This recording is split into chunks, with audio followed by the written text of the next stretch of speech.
La vie de chaque croyant est une histoire unique, marquée par des luttes, des échecs, mais aussi par des rencontres divines qui transforment l'âme. Le témoignage est une arme puissante que Dieu met dans la bouche de ses enfants pour proclamer sa fidélité. La Bible dit dans Apocalypse 12h11, « Ils l'ont vaincu à cause du sang de l'agneau et à cause de la parole de leur témoignage, et ils n'ont pas aimé leur vie jusqu'à craindre la mort. » Le témoignage est donc plus qu'un récit personnel. C'est une déclaration de victoire, un outil d'édification et un canal par lequel Dieu touche d'autres vies. Quand nous témoignons de ce que Dieu a fait, nous rappelons sa grandeur, nous fortifions notre foi et nous donnons de l'espérance à ceux qui doutent encore. Ce n'est pas seulement mon histoire, mais une vitrine de ce que Dieu est capable de faire pour quiconque croit en lui. 1. Dieu change nos ténèbres en lumière. Avant de rencontrer Dieu, beaucoup marchaient dans les ténèbres du péché, de la peur et de la culpabilité. La Bible dit « Car vous étiez autrefois ténèbres, et maintenant vous êtes lumière dans le Seigneur. Marchez comme des enfants de lumière » Éphésiens 5h8.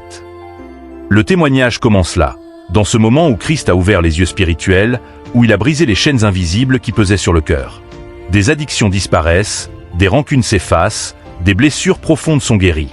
Ce que la psychologie, les amis ou les efforts personnels n'arrivaient pas à réparer, Dieu le restaure par sa grâce. 2. La puissance du pardon.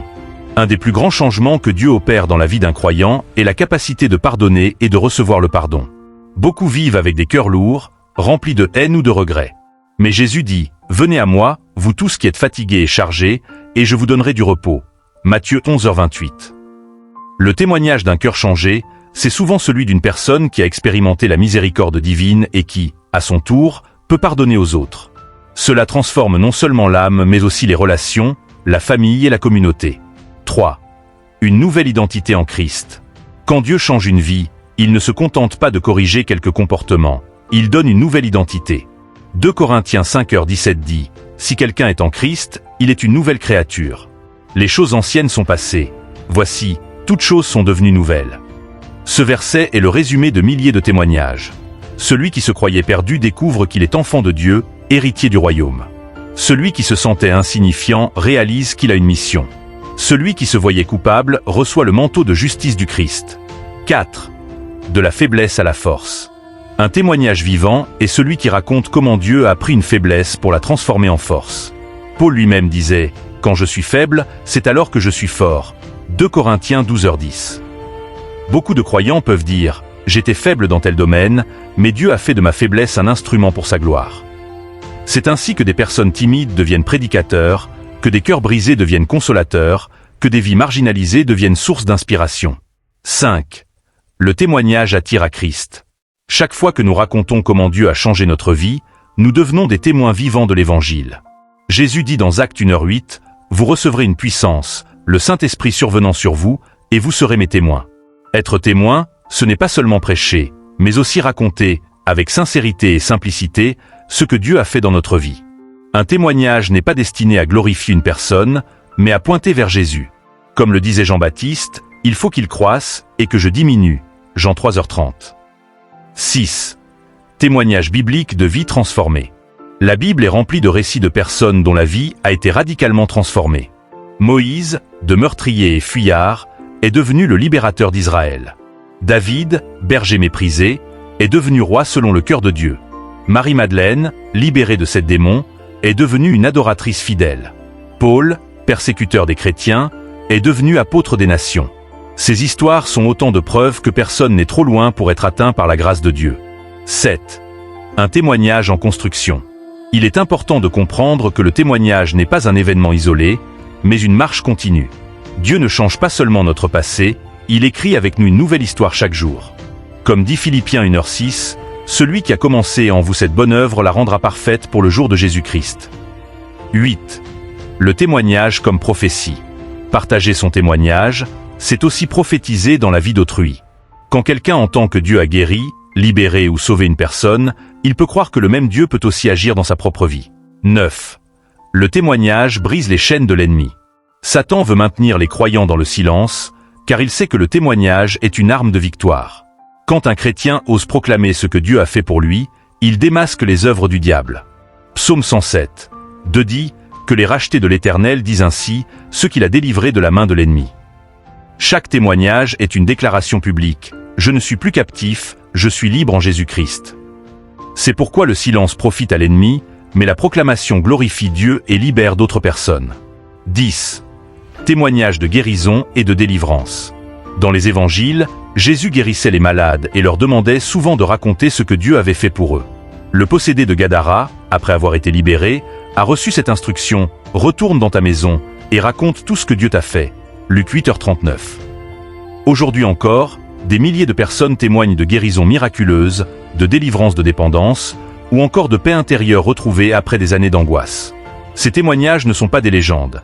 Ils sont des preuves vivantes que Jésus est le même hier, aujourd'hui et éternellement, Hébreux 13h8. 11. Témoignage de restauration familiale.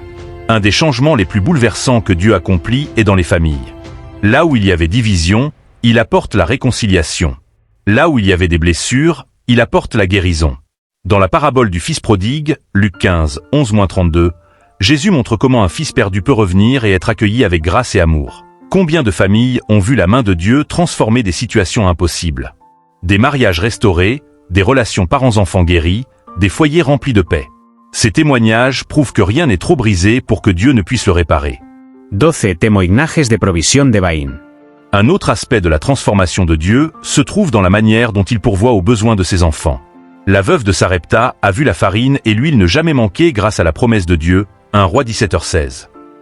De même, les croyants témoignent de situations où, alors qu'il manquait de tout, Dieu a ouvert une porte inattendue.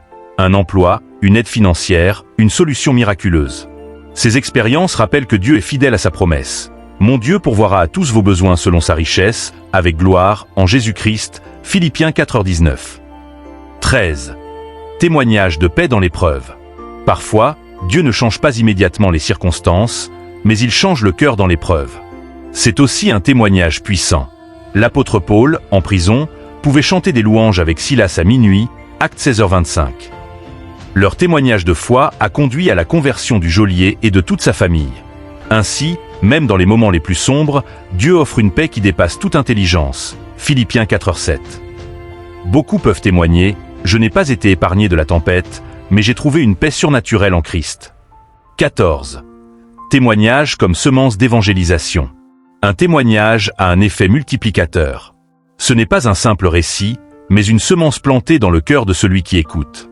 La femme samaritaine, après sa rencontre avec Jésus, a couru dire à toute la ville « Venez voir un homme qui m'a dit tout ce que j'ai fait » Jean 4h29. Son témoignage a conduit de nombreux Samaritains à croire en Christ. De la même manière, nos témoignages peuvent être le premier pas pour que quelqu'un ouvre son cœur à Dieu. 15. Le témoignage, une louange vivante. Chaque témoignage est en réalité une louange. Il rend gloire à Dieu non seulement par des chants, mais par des vies transformées. David disait « J'ai attendu patiemment l'Éternel, et il s'est incliné vers moi, il a entendu mon cri. Il m'a retiré de la fosse de destruction. Il a mis dans ma bouche un cantique nouveau. » Psaume 40, 2-4. Un témoignage est un cantique nouveau que Dieu compose dans la vie de ses enfants. 16. Nos témoignages continuent d'écrire l'histoire de Dieu. La Bible est remplie de témoignages, mais l'histoire de Dieu ne s'est pas arrêtée. Aujourd'hui encore, chaque croyant est une page vivante que Dieu écrit. Tes luttes, tes victoires, tes guérisons, ta paix. Tout cela fait partie du grand récit du royaume de Dieu. Chaque fois que tu racontes ce que Dieu a fait, tu ajoutes une nouvelle ligne à ce témoignage collectif qui glorifie Jésus-Christ dans le monde. Le témoignage n'est pas seulement un souvenir, mais une arme de victoire, une source d'encouragement, un moyen d'évangélisation et une louange vivante. Peu importe ton passé, Dieu peut en faire un témoignage puissant. La Bible dit dans Psaume 118, 23, « C'est de l'Éternel que cela est venu, c'est un prodige à nos yeux. » Alors, ose proclamer, « Dieu a changé ma vie. » Et sache que ce même Dieu peut encore changer la vie de tous ceux qui croient en lui. Si tu veux découvrir encore plus de messages d'encouragement et de vérité biblique, abonne-toi à cette chaîne. Chaque vidéo est une source de foi et de force pour t'aider à marcher avec Jésus jour après jour. Et tape Amen dans le commentaire.